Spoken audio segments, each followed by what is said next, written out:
Ya, terima kasih Anda masih bersama kami di I Love Malang Raya, Inspirasi Malang Raya, Inspirasi Indonesia. Dan tentunya masih dengan dua narasumber kami. Di sini sudah ada Mas Alfian dan juga Pak Wahab. Kali ini kita akan membahas mengenai hipnoterapi. Anda bisa bergabung bersama kami di 0341594000 untuk bertanya-tanya langsung apa sih itu hipnoterapi. Langsung bersama dengan dua master hipnotis kita di sini. Dan langsung saja kita sapa sudah ada Mas Alfian dan juga Bapak Wahab. Ini gelarnya ini panjang banget. Ini gelar apa sih Mas? CH, CHT, CIC, NLP, FET ini. Oke, ya. Jadi itu memang gelar sertifikasi dari kelembagaan ya. Jadi CH itu merupakan Certified Hypnotist, CHT merupakan Certified Hypnotherapist, CI merupakan Certified Instructor, jadi pelatih. Terus CNLP itu Neuro Linguistic Programming, EFT itu Emotional Freedom Technique. Ini gelarnya mengalahkan seorang gelar profesor, ini panjang sekali. Ya, saya tadi lupa untuk mengenalkan bahwa kedua narasumber kami ini dari The Indonesian Academy of Hypnotherapy. Itu seperti sejenis komunitas seperti itu, Pak? Betul, lembaga. Itu merupakan lembaga, The Indonesian Academy of Hypnotherapy ini berdiri sejak tahun 2010. Iya. Betul ya. Jadi IAH itu sendiri kita bergerak di bidang pelatihan ya, pelatihan hipnosis, pelatihan hipnoterapi yang mana kita sudah sejak 2010 sampai saat ini kita sering menyelenggarakan seminar sama workshop. Ya, dan dalam The Indonesian Academy of Hypnotherapy ini Mas Alfian sebagai saya sebagai presiden direktur di The Indonesian Academy of Hypnotherapy dan Pak Wahab sebagai trainernya. Ada 6 orang tim, jadi saya izin perkenalkan satu persatu. Berikutnya founder dari IAH sendiri, Dr. Atrup MPDMM. Yang kedua ada Dr. Andes Erik Indranatan, berikutnya Pak Insinyur Muhammad Abdul Habzen yang ada di samping. Terus ada Dr. Andes Kuncoyo, MPD, MC. Terus ada juga Pak Bardi ya, Dr. Subardi Agan, MPD. Terus berikutnya sudah ya Pak, saya sendiri seperti itu. Ada 6 orang. Ada 6 orang, ini sangat luar biasa sekali. Kalau kita berbicara mengenai hipnotis begitu ya, banyak sekali acara-acara di televisi kalau kita menggunakan acara hipnotis, baik itu untuk hiburan maupun untuk acara yang lain, untuk kemanfaatan lainnya. Kalau kita berbicara mengenai hipnotis, sebenarnya hipnotis ini apa sih? Oke, bisa dijawab Pak Wahab? Ya. Hipnotis adalah proses kita mengelola bawah sadar ya, pikiran bawah sadar kita sehingga kita bisa memanage tentang banyak hal. Ya, di antaranya misalkan untuk hipnosis ya, untuk hiburan yang sekarang lagi marak ya, di semua televisi, kemudian media-media massa, di panggung-panggung hiburan, bahkan acara-acara resepsi ya, manten-manten dan sebagainya itu sekarang lagi tren. Nah, ini luar biasa. Tetapi sebenarnya di balik itu banyak manfaat yang lebih banyak. Itu untuk terapi itu sendiri. Nah, terapi ini macam-macam. Bisa untuk menggunakan bagaimana kita mengantisipasi atau menyembuhkan lah dalam pengertian menterapi orang-orang yang lagi mengalami stres, depresi misalkan gitu, trauma, ada yang fobia, kemudian yang mengalami gangguan-gangguan psikisnya. Ada juga yang terkait dengan psikosomatis, itu yang luar biasa manfaatnya. Ya, ini lebih progres, lebih cepat, praktis, murah, mudah, bisa kita lakukan. Iya, dan tidak menggunakan obat-obatan kimia untuk penyembuhan ini. Tadi sempat dijelaskan bahwa hipnotis merupakan teknik alam bawah sadar begitu. Apa artinya ketika kita dihipnotis? Terkadang kalau kita lihat di TV ada istilahnya bongkar-bongkaran gitu kan ya. Itu artinya mereka untuk mengungkap seperti itu tidak dalam kondisi tidak sadar sepenuhnya, apa mereka sadar mempunyai batas untuk tidak mengungkap satu informasi begitu? Oke, terima kasih, pertanyaan yang sangat menarik. Jadi hipnosis itu sendiri merupakan manage bawah sadar ya. Jadi sebenarnya bukan alam bawah sadar, tapi adalah pikiran bawah sadar. Nah, seperti yang kita ketahui, jadi pikiran manusia itu ada 2. Ada pikiran sadar sama pikiran bawah sadar. Nah, pikiran bawah sadar ini berdasarkan riset itu 88% mempengaruhi kehidupan kita. Sedangkan pikiran sadar itu hanya 12%. Nah, dari hal itu ketika kita memberikan sugesti, nah sugesti itu merupakan perintah. Ketika seseorang sudah masuk kondisi pikiran bawah sadar, maka sugesti apa yang kita berikan ke orang tersebut akan masuk. Dan bagaimana ini merupakan kondisi sadar atau tidak, sebenarnya kondisi hipnosis itu tetap sadar.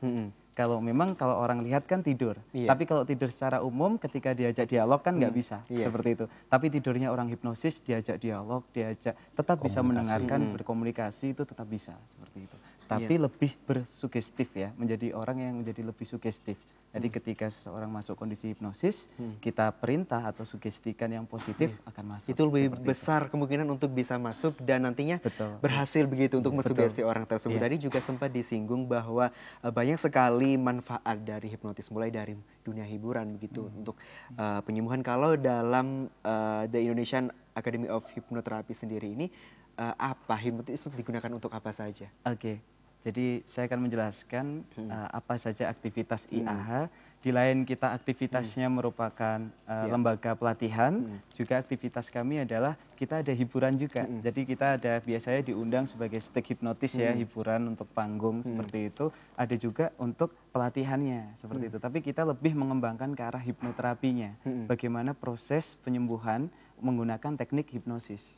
Nah, apa saja penyakit yang bisa disembuhkan menggunakan hipnoterapi? Ini merupakan penyakit yang disebabkan oleh psikosomatis atau yang sering kita sebut adalah gejala psikosomatis ya Pak ya, penyakit yang disebabkan oleh pikiran seperti itu.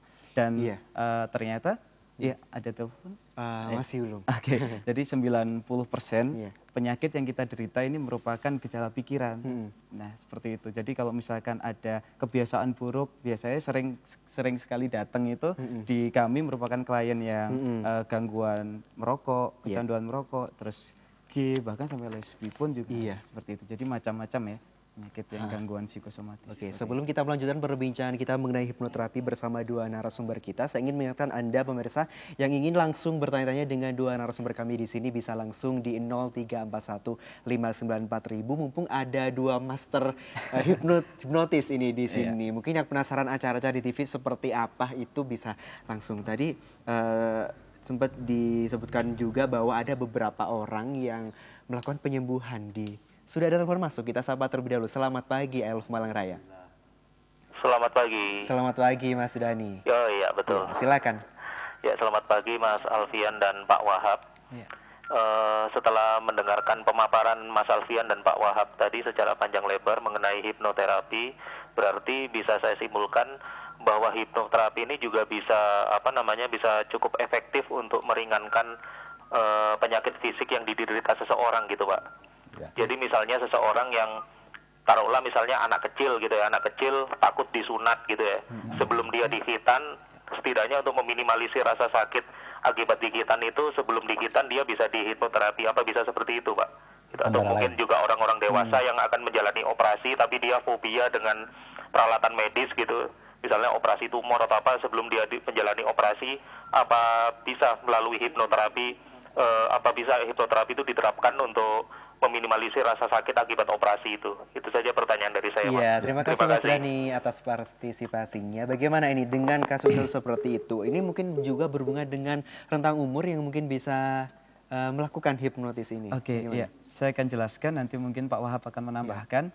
Jadi memang pernah saya lakukan di salah satu kota ya, di Indonesia ini, bahwa ada anak yang takut digitan seperti itu. Jadi kita masukkan kondisi hipnosis dulu. Kesukaan hobinya main apa, waktu itu memang hobinya main layang-layang. Jadi dia dalam kondisi terhipnosis, terus akhirnya bermain layang-layang, dengan kondisi kenyamanan dia main layang-layang itulah, ketika itu digitan, dan tanpa rasa sakit, tanpa sadar seperti itu. Dan sebenarnya sadar ya, tapi tanpa rasa sakitnya itu yang bisa kita buat anestesi seperti itu. Jadi merasakan nyaman untuk bermain layang-layang, sedangkan dia melakukan proses untuk digitan seperti itu. Mungkin Pak Wahab ada tambahan. Iya. Sekarang ini kita melakukan survei, survei di lapangan. Ini ternyata masyarakat kita ini hari-hari ini mengalami 72% mengalami stres. Stres. Jadi mulai anak-anak sampai orang tua itu sekarang mengalami stres hampir 72%. Nah, gejala-gejala itu misalkan ada terjadinya misalkan akibatnya produktivitas menurun, bengong, mudah lupa, sakit yang mendadak tanpa sebab. Itu termasuk jenis-jenis psikosomatis kan. Nah itulah yang mungkin kita bisa masuk ranah ke situ. Artinya kita bisa membantu ke bidang medis untuk membantu berdampingan gitu ya. Misalkan mau operasi yang orang yang takut dan sebagainya itu kita bisa masuk mendampingi sehingga operasi berjalan lancar. Bahkan pasca operasi pun orang yang takut nanti aku sudah sembuh atau belum atau penyakitku sudah bagaimana dan sebagainya. Nah ini ketakutan-ketakutan inilah yang bisa kita lakukan untuk penyembuhan, menterapi, memotivasi ya. Intinya bagaimana persepsi tentang sakit itu bisa dirubah. Dirubah.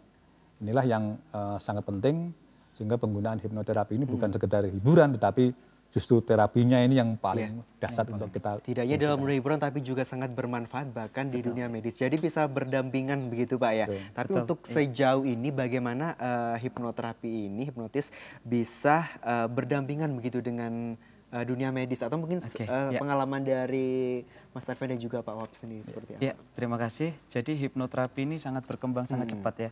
Ada juga untuk mengaplikasikannya hipnoforensik untuk kepolisian dalam melakukan pelacaan dan lain sebagainya. Terus juga untuk anestesi tadi yang sudah Pak Wahab jelaskan juga. Dan kita sekarang sudah masuk di Indonesia ini, kita sudah bekerja sama dengan dinas-dinas kesehatan juga untuk membantu bagaimana hipnoterapi ini bisa masuk ke rumah sakit seperti itu. Dan alhamdulillah saat ini juga hipnoterapi sudah banyak diaplikasikan untuk kegiatan positif seperti itu. Seperti halnya kita tahu ya ada hiburan dan lain sebagainya. Hipnosis ini merupakan hal yang merupakan sekedar hiburan ya. Tapi kalau misalkan manfaatnya sendiri itu sebenarnya sangat besar sekali. Ada hipnoparenting untuk mendidik anak-anak. Terus ada hypnobirthing, melahirkan tanpa rasa sakit juga. Ada hypnoselling, bagaimana menggunakan proses penjualan menggunakan teknik hipnosis dan lain sebagainya. Dan mungkin 2014 ini bisa hipnopolitik. Jadi banyak sekali hipno lainnya ya, tidak hanya hipnoterapi, hipnotis, tapi juga ada di semua bidang bisa mungkin didampingkan begitu. Dan pemirsa kami akan melanjutkan perbincangan kita masih mengenai tentang belajar hipnoterapi. Pastikan Anda masih bersama kami di I Love Malang Raya. Inspirasi Malang Raya, inspirasi Indonesia.